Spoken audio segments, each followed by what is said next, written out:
often than not, if somebody has a severe derangement in their acid-base status, they're probably going to be an inpatient and they're going to have lots of serious problems going on.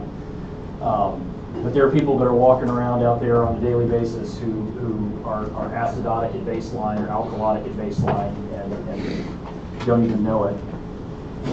But you'll see that a lot of the things that we talked about yesterday in our fluid electrolyte lecture, this is going to build on that.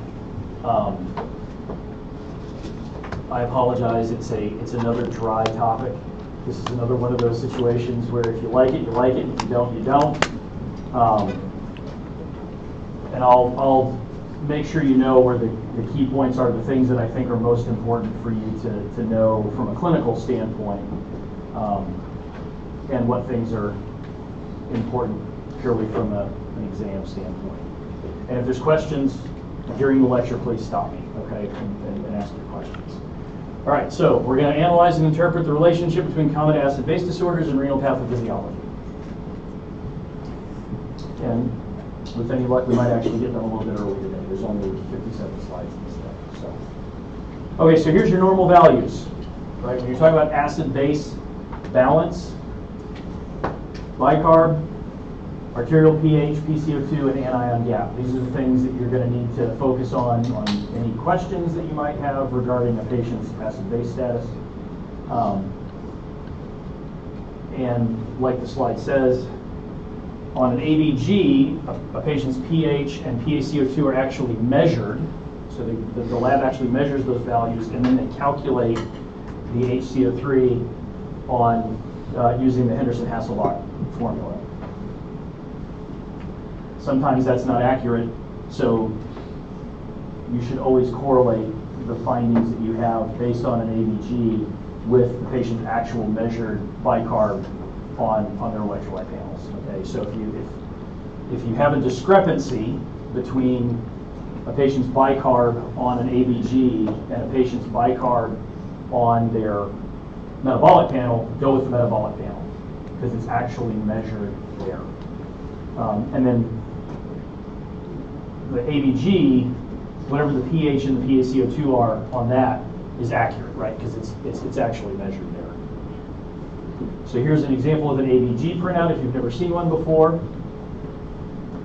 And you'll see that in this particular example, there's arrows that are flagging the values that are out of parameter, right?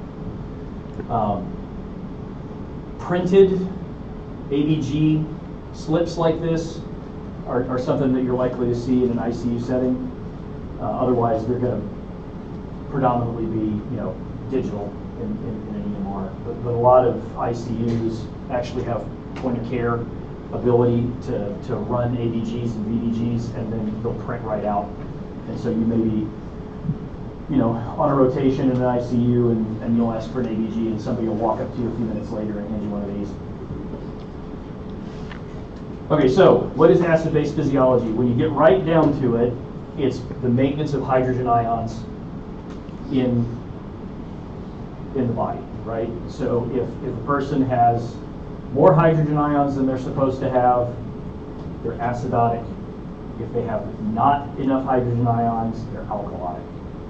Right? We're talking with basic chemistry, right? Any questions on that? Right. And you can see the pH is stabilized by multiple different mechanisms, and CO2 tension is primarily under respiratory control, but you'll also see that there are underlying kidney conditions that we'll get into here later on that have an impact on that as well. All right. Somebody give me an example, just off the top of your head, of a common situation where a patient might be acidotic and a common situation where a patient might be alcoholic. Tylenol overdose? Say again? Tylenol overdose? I can't hear you, I'm sorry. Tylenol overdose? So, Can that make you acidotic? not necessarily Tylenol. You're on the right track. Ibuprofen? So salicylate toxicity, so aspirin, Tracker. is a common cause of acidosis, right? Because it's acetylsalicylic acid, right? So that's a good one. What's one that you might see in our particular patient population, and I'm talking about active duty service members there you go, I heard somebody say it already, trauma, right? So if somebody is hypovolemic and they haven't been resuscitated yet, and they're not carrying enough oxygen because they don't have enough boxcars, right? They're down on red blood cells, then they're going to develop a lactic acidosis because their tissues are underperfused and they're going to become acidotic. They're going to get lactic acidosis. So that's a common one that you'll see. You'll also see it in patients with significant sepsis, right? So if you've got somebody who's in the ICU because they're septic for some reason and they're hypotensive, so they're not hypovolemic, but they are still suffering from decreased tissue perfusion, they're going to have an increase in lactic acid. And as far as alkalosis is concerned, can anybody give me an example of a condition that causes respiratory, or excuse me, any alkalosis, metabolic alkalosis? Sure.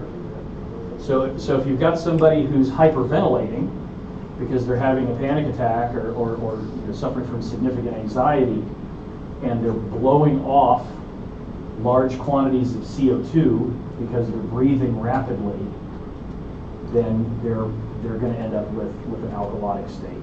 Right? Okay, so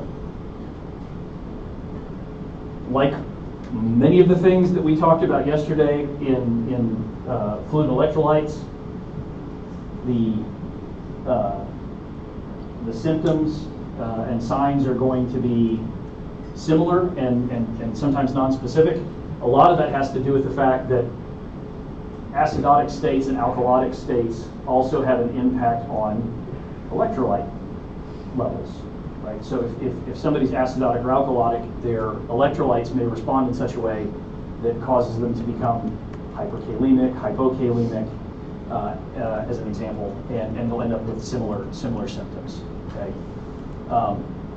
But the key thing I want you to take from this slide is just if somebody is significantly acidotic, so put yourself back in that emergency department or ICU setting, and somebody is acidotic and they're either hypovolemic or they are hypotensive, and you start doing things to try to correct that problem, you're trying to get their blood pressure up. Okay, so they're hypotensive either because they're septic or because they're volume down, and you start giving them medication to try to improve their blood pressure, you may not necessarily get a good response until you've corrected their acid-base abnormality, because if you don't have, or if they're significantly acidotic, then their vascular response to catecholamines is diminished. Right, so you could be giving them exogenous catecholamines, you could be giving them pressors, and you're not going to see a response because the vascular response to catecholamines is diminished, and it causes the arteries to dilate and the veins to constrict. Right, so you got to get after the underlying problem in order to help get their blood pressure back up. And this is also why they, especially in the case of your septic patients, why they're hypotensive, because their endogenous catecholamines are not having the proper effect because they can't, because they're being inhibited. They may also develop insulin resistance, so you can see patients with elevated blood sugar. This is why patients that are really sick, even if they're not diabetic, may have elevated blood glucose, because they develop insulin resistance because it doesn't work as well in an acidotic state. Their hepatic lactate uptake is going to be inhibited. They're also going to be making more lactate, and they're going to have accelerated protein metabolism and hyperkalemia. So you'll see as we get further into this that their protein levels may be reduced, which can actually make your calculations and figuring out what's going on with them a little bit more challenging because of that lack of protein. We'll get into that in a second. All right. In severe alkalemia, you're going to see arrhythmias, neuromuscular irritability. Again, a lot of the same things that you see in the electrolyte abnormalities. And again, it's because those electrolyte abnormalities are being driven by the fact that they are extremely alkaline. Okay, so this is how you calculate pH. I'm not going to ask you to calculate pH on the exam, but do know how to do it. You may find yourself in a situation where you need to figure out what a patient's pH is, and you might have the components at hand to be able to do it without somebody doing it for you. So just know that this is how you do it. It is easier to get venous blood gases than it is to get arterial blood gases. So sometimes you might find yourself in a situation where you say, I want to get a VBG instead of an ABG, just because it's simpler to get a hold of, because you can run a VBG on blood taken from any vein in the body, right? And for an ABG, you've got to be able to get an arterial stick. If somebody's significantly volume down or they're significantly hypotensive for some reason, you may have a hard time getting an arterial stick. Okay. All right. So stepwise approach to diagnosis. We're going to go through all of these steps, and then we'll talk specifically about acidotic conditions, and then we'll talk about alkalotic conditions. So anytime you're looking at a patient who's either acidotic or alkalotic, the first thing you want to do is figure out, well, which is it? What are they? And your first step is going to be to look at their pH. Now, just looking at their pH, the reason we have the stepwise approach is just looking at their pH doesn't necessarily tell you the whole story.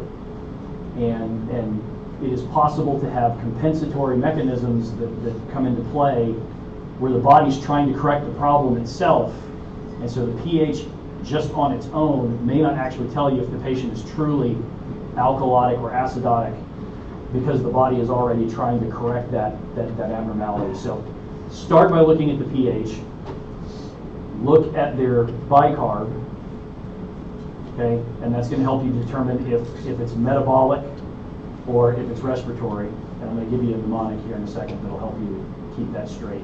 It's actually a mnemonic I wish I had when I was in medical school. It would have made things a lot easier for me, but I don't ever remember learning it then.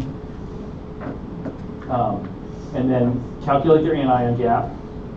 You may or may not be required to calculate an anion gap on the exam. So when we get to that formula, make a note. And then you want to calculate the delta in the gap, and we'll talk more about that in a second.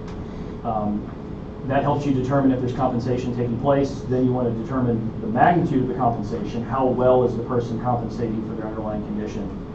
And then finally, once you've done all that, then you're going to look at the patient and say, does all this line up? Does this make sense? Okay.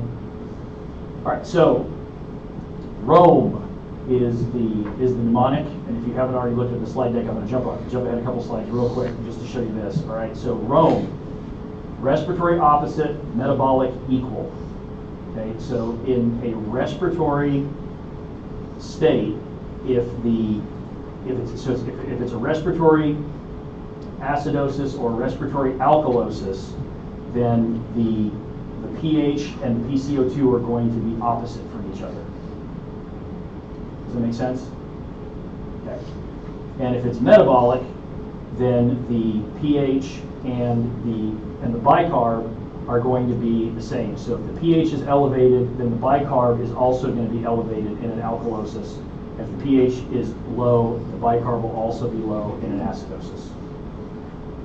So that's what this chart is getting at here, right? So if the bicarb and the CO2 and the pH are all low, then it's a metabolic acidosis. If they're all high, it's a metabolic alkalosis. If they don't match up, if the pH and the bicarb and the CO2 are flipped from each other, then it's respiratory. And depending on whether or not the pH is low or high, it's either an acidosis or an alkalosis. Okay? So if you see a question that asks you to determine whether or not a patient has a respiratory or metabolic acidosis or alkalosis, this is going to be high yield for you. Okay. So again, If everything's trending in the same direction, it's metabolic. If they're flipped from each other, then it's respiratory. Make sense?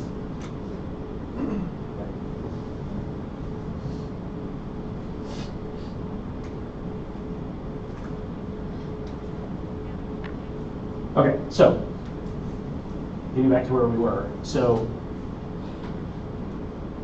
if it's metabolic, they may have a decreased or increased bicarb. If it's respiratory, it may be a decreased or increased PCO2. All right, but just remember that chart.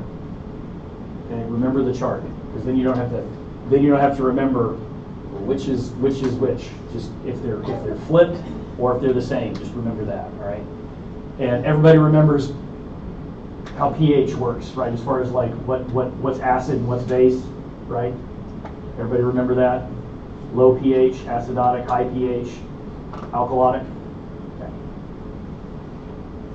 And then if you have a single respiratory or metabolic disorder and the body is compensating appropriately, that is a simple acid-base disorder. And that'll make more sense when we get a little bit further into this. But if somebody has two different things going on, like let's say you have somebody who came in as a trauma patient initially and they're acidotic as a result of their trauma, and then while they're recovering from their trauma they get a wound infection and they become septic from their wound infection, now it's not simple anymore. They've got more than one thing going on. So then it potentially becomes a mixed acid-base disorder.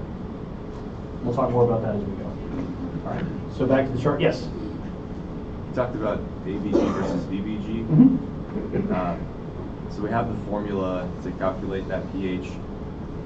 There should be some variance between the pH and the VBG versus ABG. Correct. Is it significant enough for us to like worry about, or is there a variable we change in the formula? So a pH on a VBG is always going to be more acidotic, right? The deoxygenated blood is always going to be more on the acidotic side. So this is something you have to take into consideration when you're looking at them.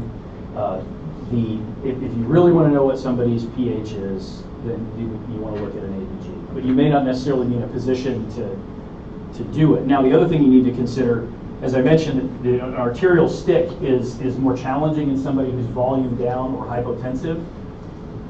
But if you're reasonably confident that you actually got arterial blood, but it looks like it's venous, then that's something that should be setting off alarm bells, right? So if the pH is significantly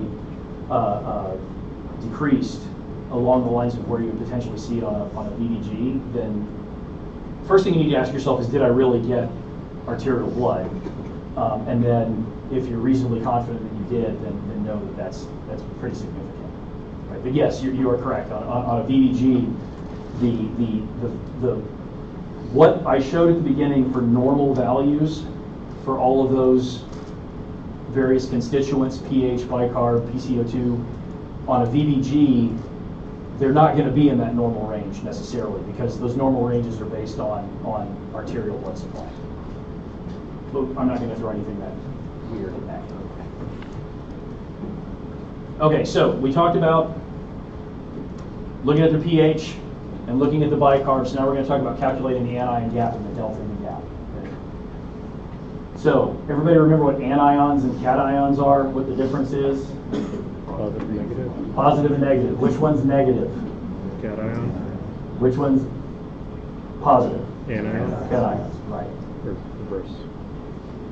So the anion gap is the difference between measured cations and measured anions. And if there's a large gap, then that suggests that there's a significant amount of unmeasured. So a normal anion gap, like it says on the slide, is between 6 and 12 millimoles per liter with an average of about 10. So if you calculate the anion gap and you're outside of that range, if it's a significantly large gap, then that means there's something else that is contributing to the gap that isn't one of these. So anything that is positively charged or negatively charged that isn't being factored into this formula is what's causing your high anion gap. So as we talked about just a second ago, if somebody takes a whole bottle of aspirin, they're going to end up acidotic, right? Do you think that that results in a high anion gap acidosis or a non-high anion gap acidosis? High, because you have an unmeasured ion, and that's the salicylic acid. So what causes that baseline the anion gap, or the fact that there's a little bit of variation there to begin with? Well, it's albumin. So like we talked about yesterday, patients that are deconditioned, your old, frail patients that don't have good dietary intake, may have low protein levels at baseline. So if you think that somebody falls into that category, check their albumin. And if they've got hypoalbuminemia, you can actually correct for your anion gap calculation by factoring in what their actual observed albumin level is. Because a high anion gap acidosis in a patient with hypoalbuminemia, it may look normal. So you may calculate an anion gap, and it may look like a normal anion gap. But then you got to look at the patient and say, okay, is this person 80 years old with no muscle mass? And then measure their albumin level, and you can factor that in to correct your anion gap calculation. Why do we calculate it? Because it's possible to have an abnormal anion gap even if those concentrations appear to be normal. So you can look at somebody's metabolic panel and say, well, these are all within normal range. And that might be true. But then you plug them into the formula and find out that they've actually got a significant anion gap. Also, if the anion gap is larger than 20 milliequivalents per liter, then that's suggestive of a primary metabolic disturbance, regardless of whatever else you see. So whether their pH is high or low, like I mentioned at the beginning, when you look at the pH, you can't just look at the pH. The pH doesn't necessarily tell you everything that you need to know. Calculating that anion gap is going to tell you whether or not there's a primary metabolic problem going on. And a markedly abnormal anion gap is never a compensatory response to a respiratory disorder. So if they have a respiratory acidosis or alkalosis, and you're looking to see if they're compensating, and you calculate that anion gap, and it's greater than 20, then they probably have a mixed problem. It's not a simple acid-base disturbance anymore. It's mixed. There's something else going on that's causing that increased anion gap, right? And then you want to calculate the delta. So the absolute value of change should be equivalent. So the change in the anion gap should be equal to the change in bicarb. And if it's not, then you know you've got a mixed disorder. So after you calculate that anion gap, you want to look and see what's the deviation from the normal range, and then look at their bicarb and see what's the deviation from the normal range in bicarb. And the absolute value of each change should be equivalent. Okay? Questions? Real exciting stuff, right? Hasn't put anybody to sleep yet, have I? It'll happen. Okay, so mixed acid-base disorders. So if they have 2 or 3 simultaneous disorders, then you've got, well, 2 or 3 is 2 or more, then they have a mixed acid-base disorder. So I gave you an example earlier of somebody who comes in septic. All right, the example I gave you was trauma, and then they become septic. But here's another one for you. So they're septic, and then they develop respiratory distress, and that can cause a respiratory acidosis on top of it. So then that's another example of a mixed situation. Right? So once you figure out what the primary disturbance is, so in the case of this example, the primary disturbance is the patient came in septic with a lactic acidosis, right? then you need to see if the compensatory response is appropriate. So if a person is acidotic, the body is going to try to correct that and get their pH up. And the body does that by a number of different mechanisms, which we'll talk about. But if the body isn't doing what it's supposed to do, then the compensatory response is not appropriate. If the response is inadequate or exaggerated, then you need to be thinking that there's the presence of another primary acid-base disturbance. It could also just be that they're not able to mount an appropriate response. That's also certainly possible. But you need to be thinking about, is there something else going on here that I'm missing? All right, so evaluate the magnitude of the compensation. So this formula here is Winter's formula, okay? And we'll talk about why Winter's formula is important in just a second. Make a note of that, it's started for a reason, okay?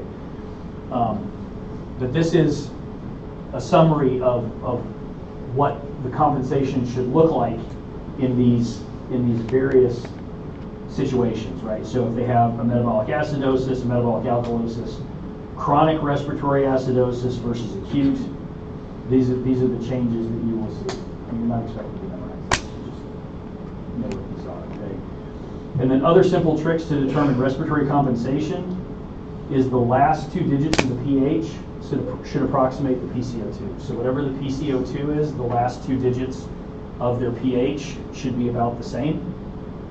Roughly, they're not going to be identical necessarily, but they should be about the same. And their PCO2 should equal their bicarb plus 15. Okay? So if you forget Winter's formula and you want to know, is somebody's respiratory compensation appropriate for the metabolic acidosis that they're suffering from? These are two other tricks that you can use to get to that end result. Okay. All right, so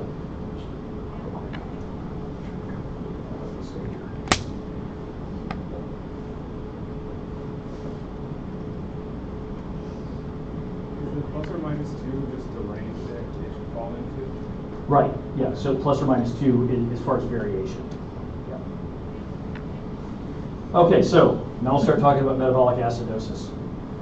So metabolic acidosis can result from increased acid production, decreased acid excretion, so the body's not getting rid of the acid that it has, or because of a loss of base. So if you're losing your buffer, then the end result is that the system is going to become more acidotic. And for increased acid production, you're talking about organic acids or mineral acids. So these could be produced endogenously, or it might be the result of something that the patient ingested, and that's causing an increased acid production. Decreased acid secretion. So if a patient's in kidney failure, then they lose the ability to manufacture ammonium, which is a primary method by which the body gets rid of excess hydrogen ions. So anybody remember the chemical structure of ammonium? Right, so you've got one nitrogen and 4 hydrogens, right? That's a pretty significant amount of hydrogen per molecule. And if the kidneys aren't functioning the way they're supposed to and they can't produce ammonium anymore, then you lose that mechanism for getting rid of those excess hydrogen ions. We'll talk more about renal tubular acidosis as we get further in here. We'll talk about Fanconi syndrome, which is something that's associated with renal tubular acidosis. And then increased loss of base. So GI losses, so gastric secretions, pancreatic secretions, intestinal secretions are high in bicarbonate. So if you have somebody who has chronic vomiting and diarrhea, either because they're sick or they've been taking emetics and laxatives, or they have short gut syndrome, or they've had significant GI surgery, so they've had a significant portion of bowel removed,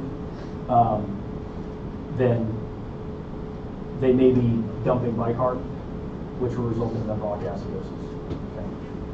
All right, so when you're talking about high anion gap acidosis, so your anion gap greater than 12 milliequivalents per liter, this is by no means an exhaustive list of causes, but these are like the most common things that you're going to see in somebody with a high anion gap metabolic acidosis. So lactic acidosis, which as we talked about, could be a result of somebody being hypovolemic, trauma patient, hypotensive, so they're septic and just not perfusing well. Ketoacidosis might be diabetic ketoacidosis. It might be somebody who has taken their Atkins diet to an extreme, ingested toxins, and then renal failure. So a couple of mnemonics for you here to help you remember the causes of a high anion gap metabolic acidosis, or HAGMA. Mud piles is the one that I learned in medical school, but then there's also this gold mark. They're equally useful. It's whichever one you prefer, right? You don't need to memorize one or the other, but whatever helps you best remember these things that can be causing a high anion gap metabolic acidosis. And you'll see that they're not exactly the same. So knowing both of them might help. But mud piles is the one that I'm most familiar with. But so you see all the things on this list are things that can end up causing a high anion gap metabolic acidosis, right? So you've got your DKA, and you've got lactate in two different forms, whether that's from trauma or hypotension versus short bowel syndrome, methanol, aspirin, salicylates, so you see there's some crossover there. But just to help jog your memory, if you're seeing somebody with metabolic acidosis and it's not a straightforward presentation, why is this patient acidotic, then this can help you narrow that down. So lactic acidosis is a very common cause of metabolic acidosis. I'm not going to belabor that point anymore. We've talked about it a bunch already this morning. As long as there are no other acid-base disturbances, then you're going to see an elevated anion gap and a decreased serum pH. If they have a mixed picture, then you're not necessarily going to see that elevated anion gap and the decreased serum pH. And it can be, lactate levels can be pretty significant. I'll tell you, I think I've mentioned this before, my wife's an emergency medicine physician, and she sees patients coming in diabetic ketoacidosis all the time. She sees trauma patients all the time. And they start getting anxious when they see lactate levels in like the 8 range, 10 range. But I mean, you can see lactate levels as high as 30 if the patient is really, really poorly perfused for some reason, or if they've been poorly perfused for a while. So your hypoxic, or type A, is decreased tissue perfusion, regardless of the underlying cause. So trauma and sepsis both fall under type A, or hypoxic, high anion gap metabolic acidosis. But any of these things, so cardiogenic shock, if you've got somebody who's in heart failure and their heart just isn't capable of pumping as well, that decreases tissue perfusion, right? Carbon monoxide and cyanide prevent your red blood cells from carrying oxygen. So you may have somebody who has a normal respiratory rate and they've got a normal red blood cell count, but oxygen can't bind to the red blood cells because the hemoglobin has already been taken over by carbon monoxide or cyanide, and so the tissue isn't being perfused. So all of those things result in increased peripheral lactic acid production and decreased hepatic metabolism of the lactate that's circulating already because the liver isn't being perfused. And then your type B is your metabolic causes, right? So diabetes, ketoacidosis, whether it's diabetic ketoacidosis or any other condition that causes an elevation in ketones, liver disease, kidney disease, malignancy can do it, and then your toxins. So salicylate poisoning, methanol, and some other medications. So diabetic ketoacidosis is something you're definitely going to see at some point or another. And as we all know, hyperglycemia with an acidosis on top, right?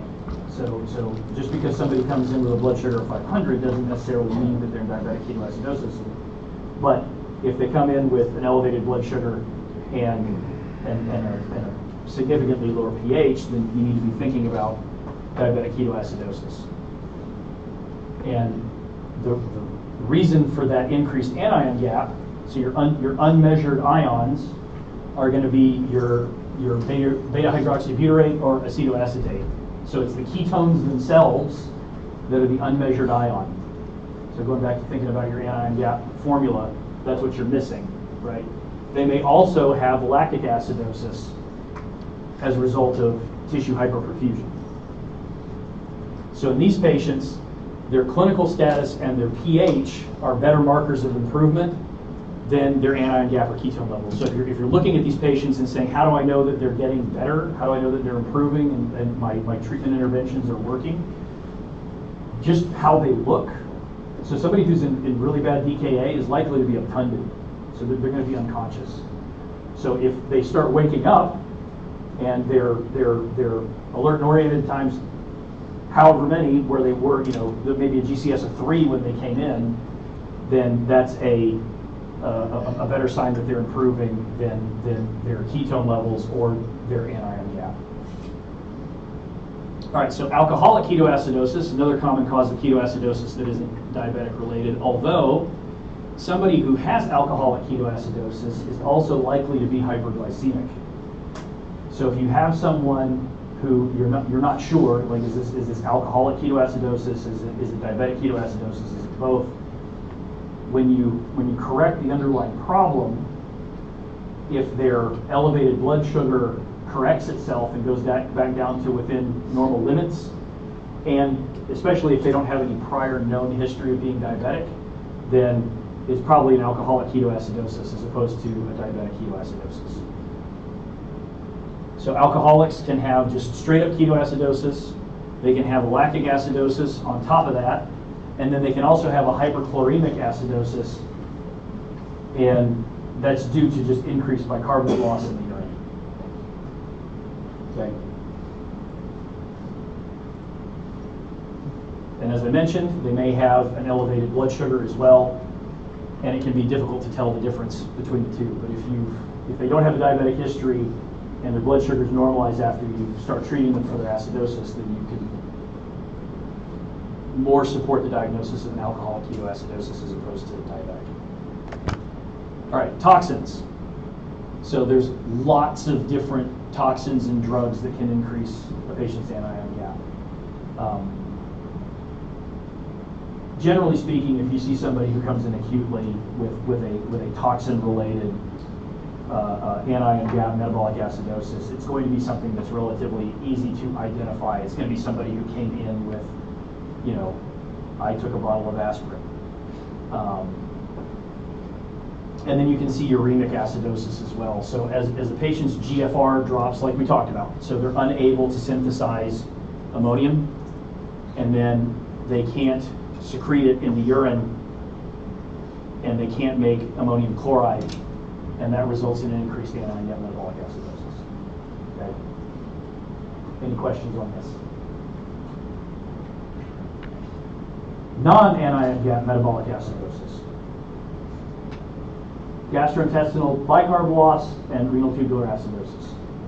So I already talked a little bit about gastrointestinal loss, right? So those gastrointestinal secretions are high in bicarb. And so if they're losing their gastrointestinal secretions, nausea, vomiting, things of that nature, then they're going to end up with a metabolic acidosis because they're losing their buffer. And then defects in renal tubular acidification. So this is different from renal failure, right? They're still, they are unable to produce acid to be secreted, but it's not due to renal failure. The kidneys work, but their renal tubules don't have the ability to to get rid of excess protons, and we'll talk about the different types of renal tubular acidosis in a second. So calculating urinary ion gap can help differentiate between these causes. So urinary anion gap is the same as the serum anion gap. Same formula, but you're doing it on urine levels. Okay, so normal anion gap metabolic acidosis, you've got decreased renal, ammonia secretion, loss of bicarb, gain of protons, or dilution, right? And then you get down to the different categories and trying to figure out where it came from, right? So is it a kidney source? Is it a GI source? Is it the addition of acid? I don't know why anyone would be ingesting toluene. I don't even know where you would get toluene. I haven't seen toluene since organic chemistry in undergraduate. But ingesting toluene or hydrochloric acid, again, not sure why anybody would do that. Those are your acid additions, right? And then normal saline, just the administration of normal saline can result in a non-anion gap metabolic acidosis. Hyperchloremic. So when you give somebody normal saline, what is saline? Sodium chloride in water. Sodium and chloride, right? So by fluid resuscitating somebody and giving them excess chloride ions, then you can end up with a shift in their ionic balance, which results in an acidosis. Okay, so I talked about this. The only thing that I want to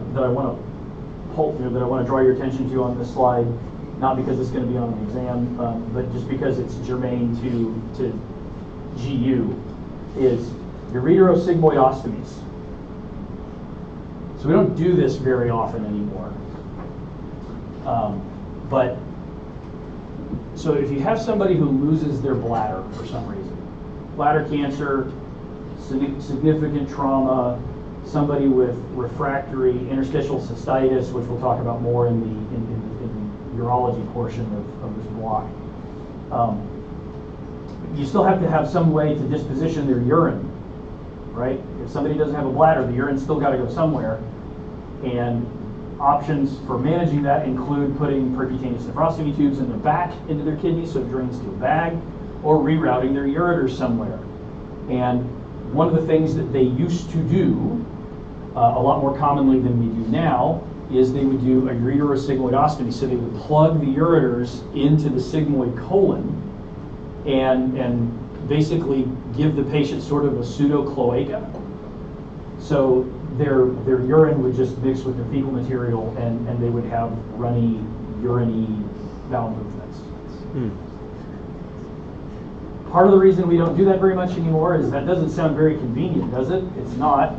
But the other big cause is because there's a much higher degree of shifting in electrolytes in the sigmoid colon in exchange for that chloride. So by dumping the excess chloride that's in the urine into the sigmoid colon, it causes the colon to secrete more bicarbonate, which results in a hyperchloremic metabolic acidosis. So then your next question would be, okay, well that's great, so what do we do now? Well, we use segments of the bowel that are not as likely to cause an electrolyte exchange. So the most common way to reroute somebody's urine to manage their urine production if they've had their bladder removed for some reason is we actually take a segment of ileum now. So we'll take about a 15 to 20 centimeter segment of ileum out of continuity. So we don't even leave it connected to the bowel anymore. We fire staplers across it like you would do for any sort of bowel resection, but leave it connected to its blood supply. Put the bowel back together again, so solid material continues to move from mouth to anus as it's supposed to. You leave the staple line in place on the back end of the ileum. So you want to orient the ileum so that it continues to it's going to continue to peristalse even though it's been taken out of continuity. So you want to make sure that it's peristalsing towards the abdominal wall. So you leave the proximal end stapled and plug the ureters in there. And then you bring the distal end of that segment of ileum up to the abdominal wall and you make an ostomy. Just like you would do with an ileostomy for somebody who's had a bowel resection. and they wear an ostomy bag that drains urine instead of feces. Who here, besides me, knows that Deion Sanders had his bladder taken out between last football season and this football season? Okay, so Deion Sanders coaches Colorado Buffaloes. So he announced on the news right as the football season was getting ready to start that he'd had major surgery. It was what got the media's attention was that they put a toilet on the sideline so that the coach didn't have to leave the sideline to go to the bathroom. And it's because he had bladder cancer and he had his bladder removed. And what they did for Deion was they actually built him a neobladder. So in younger, healthier patients who have good functional reserve and good renal function, you can actually take a segment of large intestine, take it out of continuity, turn it into a bag, plug the ureters into it, and then actually connect it to the stump of the urethra below the prostate, because when you take the bladder out of a male for bladder cancer, you take the prostate as well, and attach it there, and they're able to store their urine internally, and sometimes they can even void semi-naturally. So obviously taking a segment of large intestine and turning it into a bag doesn't somehow magically make it squeeze on volitional command like the detrusor muscle does in the bladder. But by straining with your abdominal muscles, they can do what's called abdominal voiding and actually push urine out that way. If they're not able to do that, then they just have to self-catheterize every 4 to 6 hours. So then your next question is, well, how do they know if they're full? How do they know that they need to go to the bathroom? Because they don't have a normal sensation of bladder filling anymore. Their bladder's gone. Every 4 to 6 hours? It feels like bowel cramps. So if their new neobladder starts filling up with urine and it's becoming distended, they get a sensation like they really need to have a bowel movement, because those are what the nerve endings in the colon tell your brain when they're distended.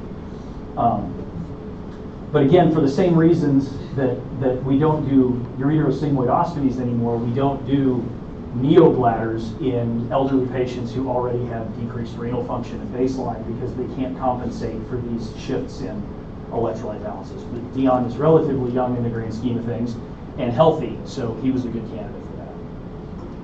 Anyway, a little bit of a tangent. All right, so renal tubular acidosis. So there are multiple forms of renal tubular acidosis. In one of those examples of medical science catching up with itself, you'll see that we have RTA type 1, RTA type 2, and RTA type 4. What happened to type 3? Well, it doesn't exist. It did. They used to think that renal tubular acidosis type 3 was a separate condition, and then that was determined to not be the case. So don't think that there's something that you're missing here. There just isn't a renal tubular acidosis type 3 anymore, and they didn't bother to go back and renumber everything and just make it 1, 2, 3. They left it at 1, 2, 4. All right. So if you see somebody with a hyperchloremic acidosis and they have a normal anion gap and they don't have diarrhea and a normal GFR, then they probably have a renal tubular acidosis. So in somebody who's in kidney failure, they're acidotic because they can't produce ammonia, among other things. But if their renal function is normal and they're acidotic, then be thinking that they have a renal tubular acidosis. So the kidneys are still able to perform the majority of their functions. They're just not reabsorbing bicarbonate, and they're not secreting hydrogen the way that they're supposed to. Clinical setting, urinary pH, and urinary anion gap are how you're going to determine which one of these things you're dealing with. All right. The one that I really want you to focus on is Fanconi syndrome, which is RTA type 2, proximal tubule. Okay, so in Fanconi syndrome, patients basically lose the ability to reabsorb pretty much everything. So what you'll end up seeing if you look at their urine is everything's going to be elevated. And I have a slide later on that will show you that. We'll talk more about renal tubular acidosis in the urology portion, because it is RTA type 1 is significant due to the increased risk of kidney stone formation. Okay, but the RTA type 1, type 2 in terms of Fanconi syndrome is the one that I really want you to focus on for the purposes of this nephrology block. All right, so they have impaired bicarbonate reabsorption and hypokalemia, and they're dumping everything. So Fanconi syndrome, you can see it in children as a result of a genetic defect. It can also be acquired. So in kids who are born with it, one of the things that they present with is rickets, because with that decreased bicarb reabsorption, they have difficulty with mineralizing the skeleton, and so they end up with rickets of the same variety that you would have seen in malnourished children in previous time periods, or still see in third world areas of the of the world, where they don't have as good access to nutrition. In adults that acquire Fanconi syndrome, they may present with osteomalacia. So their bones are softer. But since they were already done growing, they don't have rickets. Okay. So generalized dysfunction of the proximal tubules, impairment of proximal tubular absorption of bicarb, but all this other stuff too, glucose, amino acids, uric acid, water. So you'll see all of that on their urinalysis. If you look at their urine and actually do a bicomponent breakdown, usually that requires a 24-hour urine collection of some sort, you'll see all of this stuff is being dumped into the urine in higher concentrations than it's supposed to be, which leads to renal tubular acidosis. So polyuria, polydipsia, and rickets in children. In adults, immune globulins can be a cause of Fanconi syndrome. They'll present, as I mentioned, with osteomalacia and then potentially muscular weakness. Drugs that can do it, your carbonic anhydrase inhibitors, some chemotherapy agents, antiretrovirals. So you can see a Fanconi syndrome-like presentation in HIV patients who are taking antiretrovirals for their HIV. And then how do you test for it? We'll look at their urine bicarb and glucose, especially if their serum glucose is normal. So, like we mentioned at the beginning of the whole lecture series, it's not normal to dump glucose in urine, but there are some medications now that cause that to happen. So that's something you need to be thinking about. If the patient's taking something like Jardiance, they may have glucose in their urine as a result of that. But if they're not, and they've got glucose in their urine and a normal serum glucose, be thinking Fanconi syndrome. And then the way you treat them is with either potassium or sodium bicarb or citrate, and then vitamin D and phosphate to help them with their osteomalacia. Yeah, so proximal tubule. Normally, all of these things are reabsorbed back into the bloodstream at the proximal tubule, but in Fanconi syndrome, that's not happening, and so you'll see all of those things come out in the urine. All right, so clinical findings in the metabolic acidosis. We talked about compensatory hyperventilation. And again, just like with all the things we talked about yesterday with electrolyte imbalances, the symptoms are going to be those of the underlying disorder, which means that they're probably going to be nonspecific and I don't want to say random, but they're not necessarily going. There's not a pathognomonic set of symptoms that you can look at and say, well, this person's got metabolic acidosis. Let's take a 10-minute break here. So, interesting question that was posed to me during the break. In someone who is participating in an extremely rigorous physical activity like a marathon, or somebody who's doing CrossFit or powerlifting, things like that, do they develop acidosis? The short answer is, I don't know. That's something I'm gonna look into. I'm gonna see if anybody's ever actually looked at that. But I suspect that if you checked an ABG on every person that crossed the finish line of a marathon the moment that they crossed it, you would probably find that they're at least slightly acidotic, right? The amount of lactic acid that they produce over a 26.2 mile run is probably significant. Now, why is that not clinically significant? Well, hopefully they've trained up well enough that when they finish that marathon, they're not dropping dead like the first guy that ran a marathon, back in antiquity. But if somebody fails to complete the marathon, if they go down for some reason, then chances are that they lack the necessary compensatory mechanisms. So if you have a significant buildup of lactic acid in muscles and your body can't manage it, can't clear it, your liver can't metabolize it fast enough, then those are people that you probably see go down with severe cramps, among other things. So, but part of what is helping those marathon runners compensate for the acid that they're building up is hyperventilation. I mean, hyperventilation is normal when you're exerting yourself significantly. And the reason that you're hyperventilating is both to increase your oxygen and CO2 exchange, but also to manage your acid-base balance. So if you tried to run a marathon and maintain your respiratory rate at 14 to 16 respirations per minute, you're probably going to become acidotic because you're not blowing off CO2. So leading into this bullet here, so in somebody with a metabolic acidosis, compensatory hyperventilation is an important clinical sign. If they're acidotic and they're attempting to compensate compensate their metabolic acidosis with respiration, then you may see Kussmaul breathing, which is deep, regular, signed respirations that aren't necessarily voluntary. So the patient isn't necessarily doing it on purpose. And you'll see this in patients that are unconscious.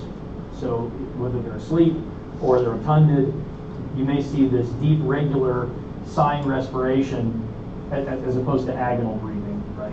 Which is random, might be deep, might be shallow, and is a sign that somebody's dying. But this is the body's response to a severe metabolic acidosis, and it's trying to blow off more CO2.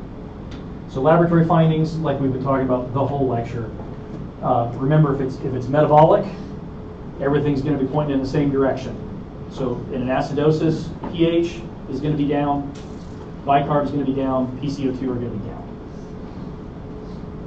And then their anion gap might be normal or increased, depending on what the underlying condition is. And then in renal tubular acidosis type 1, the urinary anion gap is going to be increased.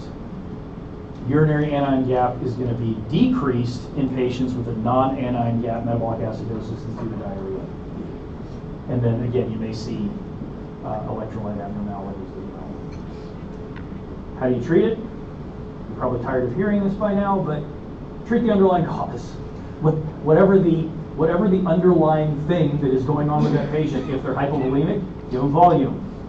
If they're hypotensive because they're septic, treat the infection, give them pressors. If they are hyperglycemic, and because they've developed insulin resistance from the acidemia, give them insulin and dilute them. And then if they're in really bad shape, if they're really, really, really acidotic, you can potentially give them bicarbonate therapy. But that's not done very frequently. Giving somebody excess bicarbonate rather than letting their body handle it on its own raises its own individual set of problems. So they have to be really, really, really acidotic before you consider giving them extra buffer. If it's a non-anion gap metabolic acidosis, again, treat the underlying disorder. If it's renal tubular acidosis, you're primarily going to be giving the bicarbonate or citrate. Be careful here, because if you give them too much, you can give them milk alkali syndrome, like we talked about yesterday. And then if it's type 4 RTA, you're going to restrict their potassium intake and restrict or limit them from getting drugs that cause them to retain potassium, like certain diuretics. And then refer all renal tubular acidosis patients to nephrology because they'll love it. They'll geek out over it. They'll take them off your hands. You won't have to deal with them anymore. If they have renal tubular acidosis type 1, you're also probably going to end up referring those patients to urology because they make kidney stones like crazy. And it's a team effort between nephrology and urology to try to correct their electrolyte abnormalities in their kidneys enough that they stop making kidney stones. They can actually be so bad that they actually start to calcify the parenchyma of the kidney. Rather than like forming free stones in the collecting system that can get loose, they actually start getting mineral deposition in the meat of the kidney itself. And believe it or not, calcified kidney tissue doesn't do what it's supposed to do, so it's a real problem. All right, now we're going to talk about alkalosis. This won't take nearly as long. We're on slide 41 to 57. So if somebody's alkalotic, this is what you're potentially going to see. Causes of metabolic alkalosis, so antacids, administration of sodium bicarbonate, one of the reasons that we try to avoid giving bicarbonate if we can, because you can end up pushing them too far in the other direction. Nasogastric suctioning, prolonged vomiting, and then, again, those non-specific symptoms that you're going to see.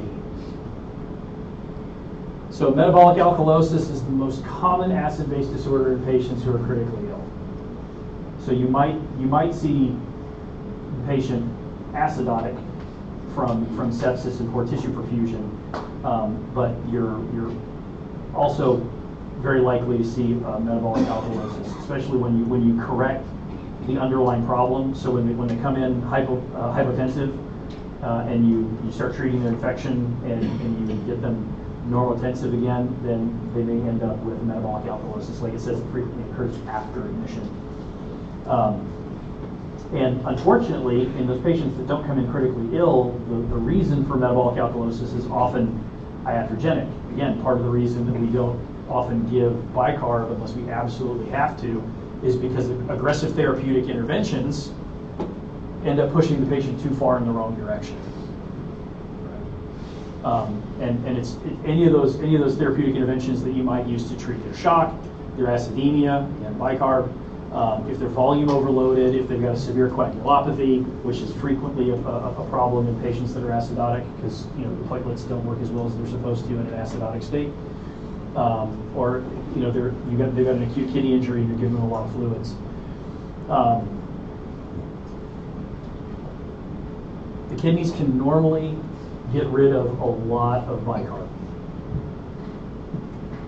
but you can't actually push them beyond their limit.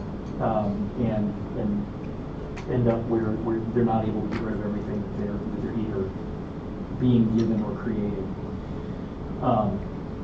So to have an alkalosis develop, you've got to have bicarb either added or acid lost from the body, and then a maintenance phase, which is where the kidney is unable to get rid of what you've given them. So again, you have somebody come in who's sick, you give them a lot of therapeutic interventions, all that combined is the generation phase, and then now they're in a situation where they can't get rid of all the bicarb that they have, and that's your maintenance phase. So just like you can have a hyperchloremic or normal chloremic acidosis, you can have a metabolic acidosis that's categorized based on chloride responsiveness. Right? So you can use urine chloride as a marker for volume status, and if their alkalosis is chloride responsive, then that's a sign that there's an extracellular volume loss. If it's not chloride responsive, then they probably have excessive bicarbonate, and they can either be euvolemic or hypovolemic. So if it's chloride responsive, think volume down. If it's chloride unresponsive, then think that they've got all the fluid level that they need, or they've actually got too much. So chloride responsive metabolic alkalosis is the most common of the two, and it's characterized by your extracellular volume loss. So vomiting or nasogastric suction, what's what's happening here?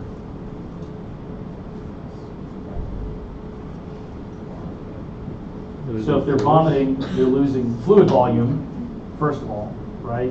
Or if they've got nasogastric suction hooked up, all that, fluid volume is being pumped out. And the stomach produces a significant amount of fluid every day. And then because you're either vomiting it up or having it suctioned out, you're losing hydrogen ions, but you're also losing chloride ions. So it's just being pumped out. And then if they're taking a diuretic that results in loss of chloride, then that's also going to do it. They may be hypotensive, they may have orthostasis. Everybody knows what orthostasis is, right? So drop in blood pressure with changes in position. And then if they have hypokalemia, it can make their alkalosis worse, and that's because it shifts hydrogen. So hydrogen is positively or negatively charged? Positive. Potassium is positively or negatively charged? Positive. So the body is compensating not from this has nothing to do with acid-base levels. This has to do with maintaining that tonicity, that ionic balance. So why do we have cells that have positive ions on one side of a membrane and negative ions on the other? You need to be able to maintain an action potential, right? If the charge on both sides of the membrane is the same, what happens? No action. Nothing happens, and that's the problem, right? If you have the same charge on both sides of, say, your myocardium, your heart doesn't beat. So this is the body's response to try to maintain that ionic balance to keep that action potential. So other things that can cause, or things that can cause unresponsive metabolic alkalosis, hyperaldosteronism, whether that's due to primary hyperaldosteronism or an aldosterone-producing tumor. Either way, that can cause a metabolic alkalosis. And then alkali administration. So somebody can do it to themselves, milk alkali syndrome, right? They're taking lots of antacids, or they have a decreased level of kidney function and they're taking in what would otherwise be a normal amount of bicarbonate, and it's exceeding their ability to get rid of it. So antacids, milk, we've talked about this before. Okay. So as far as the hyperaldosteronism is concerned, so aldosterone, as I'm sure you know at this point, increases potassium and hydrogen secretion. And so if they're producing too much of it, then they get a hypokalemia and an alkalosis because they're dumping the hydrogen ions as well. Okay, so metabolic alkalosis, is it responsive or unresponsive? And here's the things you need to be thinking about for those different categories. And then if you're talking about unresponsive, are they normotensive or hypotensive, or are they hypertensive? So if they're hypertensive, think hyperaldosteronism, renal artery stenosis, kidney failure with excess alkali intake. Questions here? All right. Tired of hearing this yet? There are no characteristic symptoms or signs for metabolic alkalosis. They may have orthostatic hypotension, they may not. They may have hypokalemia, they may not. You're going to find out that they're alkalonic because you're working them up for something else, or they came into the hospital really, really sick, and you're already looking at their laboratory values as a result. So again, if it's metabolic, pH and bicarb are both going to be elevated, same direction, right? Metabolic. If it's respiratory, they're reversed. So if they're compensating, then their arterial PCO2 is going to be increased. Why is that? If your PCO2 is increased, what does that do to your acid-base status? Makes you more acidic. Makes you more acidic. So they're trying to compensate for the fact that they're alkaline. We talked about potassium chloride. And again, not to be a dead horse, Urine chloride can help you differentiate between whether or not it's chloride responsive or chloride unresponsive. All right. Mild alkalosis is generally well tolerated. There's probably a lot of people walking around out there that are alkalotic and don't even have any idea that there's anything going on. But if it's severe, then they need treatment. And again, this is more than likely going to be the result of the fact that you already gave them aggressive treatment for something else that was making them acidotic. So, volume correction with isotonic saline, and they may require dialysis with a low bicarb dialysate. Why is that? To pull the excess bicarb off, cross that osmotic barrier. Oh, real quick, a question that was asked yesterday at the end of lecture, that's something I forgot to touch on when we were talking about dialysis. So dialysis cannot be used to help clear large molecules. So dialysis does have limits. You can't clean everything out of the blood. And just to give you a real quick example, do you think creatinine is a small molecule or a large molecule, relatively speaking? Larger? It's large. So if you have somebody who is in chronic renal failure, end-stage renal disease, on dialysis, and they go for their dialysis session, and you check labs on them before the session and after the session, and before the session their creatinine was 12, what do you think their creatinine is going to be after the dialysis session? 12? 12. It doesn't change. Dialysis does not change creatinine level. The kidneys are not recovering function by the fact that the person's on dialysis. The creatinine levels that we use as a surrogate for renal function are what they are, and creatinine is not cleared across the osmotic membrane in dialysis. So just something I forgot to mention yesterday. If it's an unresponsive metabolic alkalosis, if they have a mineralocorticoid producing tumor, so it's not primary aldosteronism, it's the result of a tumor that's producing aldosterone or an aldosterone-like peptide, you want to remove the tumor. And then you can, in the meantime, treat the aldosterone effect by giving them an ACE inhibitor or spironolactone while you're waiting to get the tumor out, or if it's just primary aldosteronism. And then you also want to do potassium repletion. And you may or may not do spironolactone in primary aldosteronism. Sometimes they do, sometimes they don't. But definitely potassium repletion because they're lacing it. All right, and then for our last couple of slides, we're going to talk about respiratory disorders that cause alkalosis and acidosis, okay? So respiratory acidosis or hypercapnia is a result of hypoventilation. So if there's something that's causing the patient to not respire as much as they're supposed to, or if they're just not engaging in oxygen exchange as much as they're supposed to. So think things like COPD and emphysema, where they're just not capable of maintaining gas exchange across the alveoli, then they can end up with a respiratory acidosis.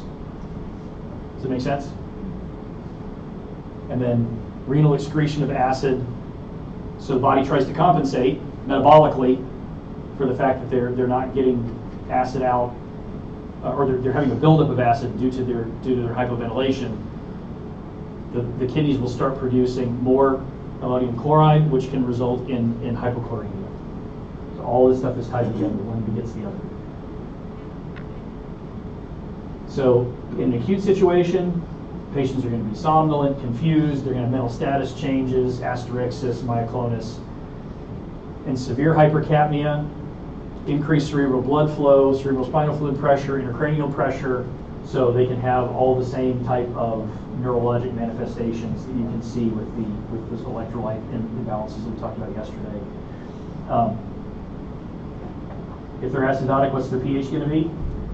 Low. And because it's respiratory, what is their PCO2 going to be? High. So their pH is low and their PCO2 is high because they're not able to exchange carbon dioxide through respiration. Their bicarb is going to be elevated. So remember, Think back to the Rome mnemonic. So pH is down, but everything else is up, right? It's all flipped in reverse of each other, but it's not enough to fully correct the pH. Treatment, correct the underlying disorder. If they're hyperventilating, blowing off excess CO2, then that's going to increase their pH, and their PCO2 is going to go down, right? Flipped.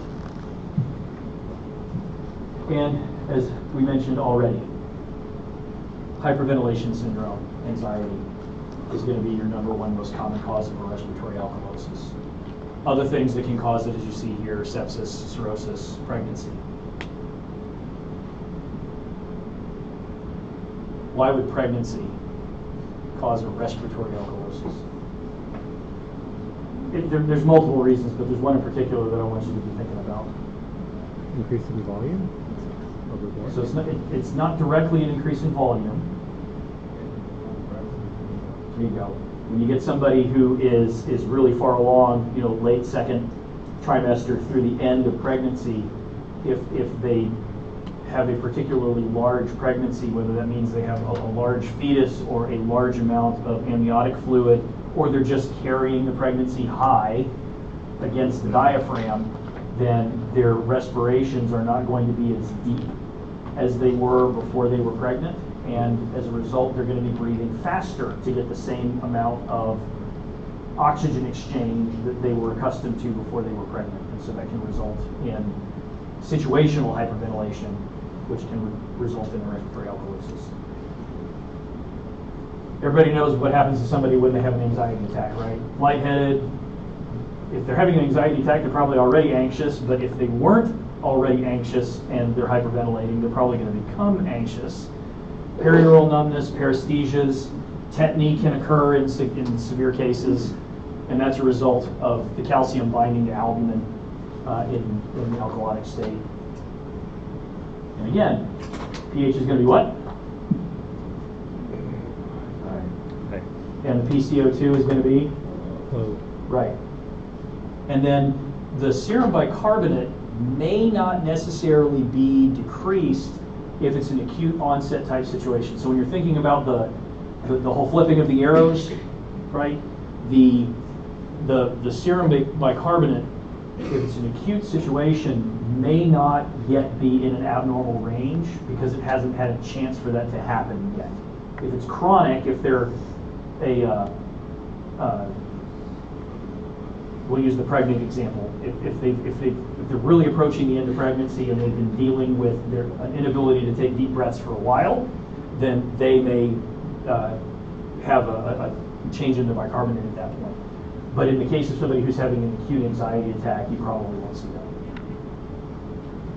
Treatment is directed towards the underlying cause.